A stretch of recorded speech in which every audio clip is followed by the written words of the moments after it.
మహిళను మోసం చేసిన టీటీడీ చైర్మన్ పై చర్య లేవని ప్రశ్నించారు వైఎస్ఆర్సీపీ అధినేత YS Jaganmohan Reddy. TTD chairman పై గతంలోనే బాధితురాలు సీఎంకు లేఖ రాసిందని గుర్తు చేశారు. వీడియోలతో అడ్డంగా దొరికిన టీటీడీ చైర్మన్ పై చర్యలు ఎందుకు తీసుకోవడం లేదని నిలదీశారు వైఎస్ జగన్.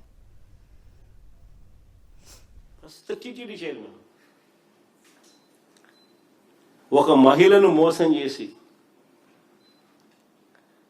వీడియోతోనూ ఫోటోలతోనూ అడ్డంగా దొరికిపోయిన చంద్రబాబు ఏం చేశాడు అని అడుగుతా ఉన్నా.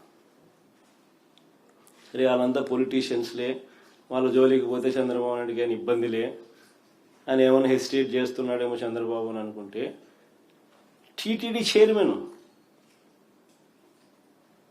ఒక మహిళను మోసం చేసి ఆమె వీడియో చూపుతూ ఫోటోలు చూపుతూ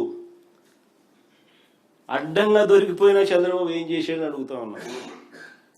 తనను మోసం చేశాడని, ఇలాంటి వారికి ఎలాంటి పదవులు ఇవ్వద్దని విచారణ చేసి తగు చర్యలు తీసుకోవాలని ఈ బాధితురాలు చంద్రబాబు నాయుడు గారికి గతంలోనే లేఖ రాసిందట. ఆ లేఖ కాపీ కూడా ఈ మధ్యకాలంలో బయటకు వచ్చింది. లేఖ రాయడమే కాకుండా దాని అక్నాలెడ్జ్మెంట్ కూడా మళ్ళా అక్నాలెడ్జ్మెంట్తో సహా లేఖ బయటకు వచ్చింది. అలాంటి చోట చంద్రబాబు నాయుడు గారు ఎంక్వైరీ చేసింది లేదు. ఇలాంటి వ్యక్తులకు ఉన్నత పదవులు ఇవ్వకూడదు అని ఆయన అడిగితే ఏకంగా టీటీడీ చైర్మన్ పదవి ఇచ్చినట్టు. నిజంగా దేవుడి మీద వీళ్ళకు భయం లేదు, భక్తి లేదు, నిష్ఠ లేదు.